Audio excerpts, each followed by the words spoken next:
வணக்கம். தமிழில் Node.js கற்கலாம் பகுதி 5. இதுக்கு முன்னாடி காணொளிகள்லாம் நம்ம வெளியிலேருந்து NPM மாடியூல்ஸை எப்படி யூஸ் பண்ணுறதுன்னு பார்த்துருக்கோம். அதுக்கப்புறம் நம்ம அப்ளிகேஷன்லேயே டெவலப் பண்ணுற மாடியூல்ஸை யூஸ் பண்ணுறது எப்படின்னு பார்த்தோம். இந்த பகுதியில் Node.jsலேயே இருக்கிற பில்ட்இன் மாடியூல்ஸ் அதை எப்படி பயன்படுத்துறதுன்னு பார்க்கலாம். இந்த பகுதியில் ஃபைல் சிஸ்டம் அப்படிங்கிற பில்ட்இன் மாடியூலை பற்றி தான் பார்க்க போகிறோம். ஒரு ஃபைலை எப்படி ஏசிங்க்ரனஸாகவும் சிங்க்ரனஸாகவும் ரீட் ரைட்லாம் பண்ணலாம் அப்படிங்கிறத பற்றி பார்க்கலாம். ஒருவேளை உங்களுக்கு ஏசிங்க்ரனஸ் ப்ரோக்ராமிங்னா என்ன, சிங்க்ரனஸ் ப்ரோக்ராமிங்னா என்ன, அதுக்கான வேறுபாடுகள் அதெல்லாம் பற்றி தெரிஞ்சுக்கணும் அப்படின்னா நான் ஏற்கனவே அதுக்கு ஒரு காணொளி பண்ணியிருக்கேன். அதற்கான லிங்க்கை நான் டிஸ்கிரிப்ஷனில் கொடுக்குறேன். அந்த காணொலியை பார்த்துட்டு அதுக்கப்புறம் இந்த காணொலியை பாருங்கள். இப்போ நம்ம பகுதி 3ல் பார்த்த அதே ப்ராஜெக்டை தான் எடுத்துக்க போகிறோம். அதிலே தான் சேஞ்சஸ் பண்ண போகிறோம். ஏற்கனவே நம்ம Lodash அப்படிங்கிற NPM மாடியூலை பயன்படுத்தியிருந்தோம். இப்போ நம்ம இது எல்லாத்தையுமே அழிச்சிடலாம். இப்போ Node.jsல இருக்கிற பில்ட்இன் மாடியூலான FSஐ நம்ம ரெக்வயர் பண்ணணும். அதுக்கு node:fs அப்படின்னு கொடுக்குறோம். அப்போ என்ன பண்ணணும்னா இந்த ரெக்வயர் நோட் மாடியூல்ஸில் சர்ச் பண்ணாமல் அது Node.js இன்ஜின்லேயே இருக்கும். அதை தான் நம்ம பயன்படுத்திக்க போகிறோம். ஸோ அதை FS அப்படிங்கிற வேரியபிளை நான் அசைன் பண்ணிக்கிறேன். இப்போ இந்த ஃபைல் சிஸ்டமில் நிறையா மெத்தட்ஸ் இருக்கும். இதில் ஃபைலை ரைட் பண்ணுறதுக்காக ரைட் ஃபைல், இதில் முதல்ல நம்ம ஃபைலோட பாத் கொடுக்கணும். அதுக்கப்புறம் ஃபைலில் எந்த டேட்டாவை ரைட் பண்ணணுமோ அந்த ஸ்ட்ரிங்கை கொடுக்கணும். அதுக்கப்புறம் எந்த என்கோடிங்கில் ரைட் பண்ணணுமோ அதை கொடுக்கணும். கடைசியாக கால்பேக் நமக்கு ஒன்று கிடைக்கும். அப்போ இந்த ரைட் ஃபைலில் ஃபஸ்ட்டு ஃபைல் பாத் கொடுக்குறோம். டெம்பரரி டைரக்டரியில் ஒரு ஃபைலை க்ரியேட் பண்ணுறேன், Node.js part 5 அப்படின்னு.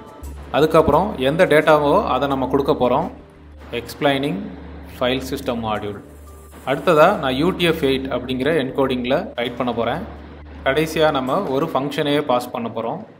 அந்த ஃபங்க்ஷனுக்கு எரர் அப்படிங்கிற ஒரு ஆர்குமெண்ட் இருக்கும். ஒருவேளை இந்த ஃபைலை ரைட் பண்ணுறப்ப ஏதாவது எரர் வந்துச்சுன்னா நம்ம அந்த எரரை லாக் பண்ணிக்கலாம். அதுக்கப்புறம் ப்ரோக்ராமை எக்ஸிட் பண்ணிடலாம். ஒருவேளை எந்த எரரும் இல்லாட்டி நம்ம சக்ஸஸ்ஃபுல் மெசேஜ் கொடுத்துக்கலாம். இப்போ இந்த கோடை ரன் பண்ணி பார்க்கலாம். இப்போ நான் டெம்பரரி டைரக்டரியில் போயிட்டு அந்த ஃபைல் இருக்கான்னு பார்க்குறேன். இந்த ஃபைல் தான் அது.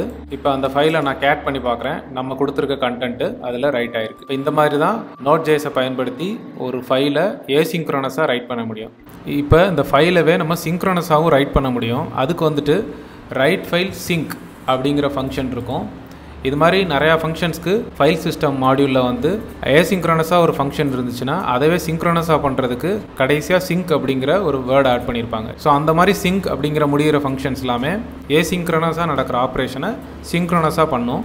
இப்போ எடுத்துக்காட்டாக நம்ம இந்த ஃபைலை ஏசிங்க்ரனஸாக ரைட் பண்ணோம் இல்லையா, அதவே சிங்க்ரனஸாக ரைட் பண்ணணும் அப்படின்னா ரைட் ஃபைல் சிங்க் ஃபங்க்ஷன் கொடுக்கணும். அதில் நம்ம கால்பேக் எதுவும் அனுப்பக்கூடாது, ஏன்னா அனுப்பவும் முடியாது.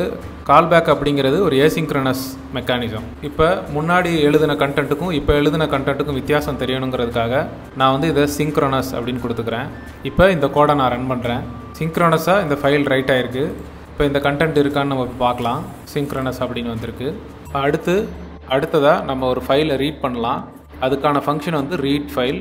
இதோட மெத்தட் சிக்னேச்சரில் எப்பயும் போல தான் ஃபர்ஸ்ட் ஆர்குமெண்ட் பாத்னு இருக்கும், second argument encoding option, third argument ஒரு கால்பேக் பாஸ் பண்ண போகிறோம். இப்போ நம்ம என்ன பண்ண போகிறோம்னா ஒரு ரிலேட்டிவ் பாத் கொடுக்க போகிறோம். package.json அப்படிங்கிற ஃபைலையே நம்ம ரீட் பண்ணி பார்க்க போகிறோம். அதுக்கப்புறம் UTF-8 அப்படிங்கிற என்கோடிங் நான் கொடுக்குறேன். அதுக்கப்புறம் ஒரு ஃபங்க்ஷன் கால்பேக் ஃபங்க்ஷன் பாஸ் பண்ணுறேன். இதில் ஃபர்ஸ்ட் ஆர்குமெண்ட் எரர்னு இருக்கும், செகண்ட் ஆர்குமெண்ட் டேட்டா. ஒருவேளை எரர் இருந்துச்சுன்னா நம்ம எரரை லாக் பண்ணிட்டு ரிட்டர்ன் பண்ணிடுவோம். எந்த எரரும் இல்லாட்டி டேட்டாவை நம்ம பிரிண்ட் பண்ண போகிறோம். இப்போ இந்த கோடை நம்ம ரன் பண்ணி பார்க்கலாம். பார்த்தீங்கன்னா எந்த எரரும் கிடையாது, நமக்கு டேட்டா பிரிண்ட் ஆகுது. ஒருவேளை நம்ம இல்லாத ஒரு ஃபைலை கொடுக்குறோம் அப்படின்னா நமக்கு எரர் வரும், no such file or directory அப்படின்னு. எரர் வர்றப்ப இந்த இஃப் கண்டிஷனுக்குள்ள இருக்கிற லைன் ஆஃப் கோட்ஸ் மட்டும் எக்ஸிக்யூட் ஆகிட்டு வெளியில் போயிடும். இதே மாதிரி சிங்க்ரனஸாக ஃபைலை ரீட் பண்ணுறதுக்கு ரீட் ஃபைல் சிங்க் அப்படிங்கிற ஃபங்க்ஷனை பயன்படுத்தலாம். அதை நீங்களே செஞ்சு பாருங்க. இப்போ நம்ம ப்ராக்டிக்கலாக பண்ண எல்லாத்தையுமே நான் GitHubல புஷ் பண்ணி அந்த லிங்கையும் டிஸ்கிரிப்ஷனில் போடுறேன். நீங்கள் உங்கள் லோக்கல் சிஸ்டமில் இதெல்லாம் செஞ்சு பாருங்க.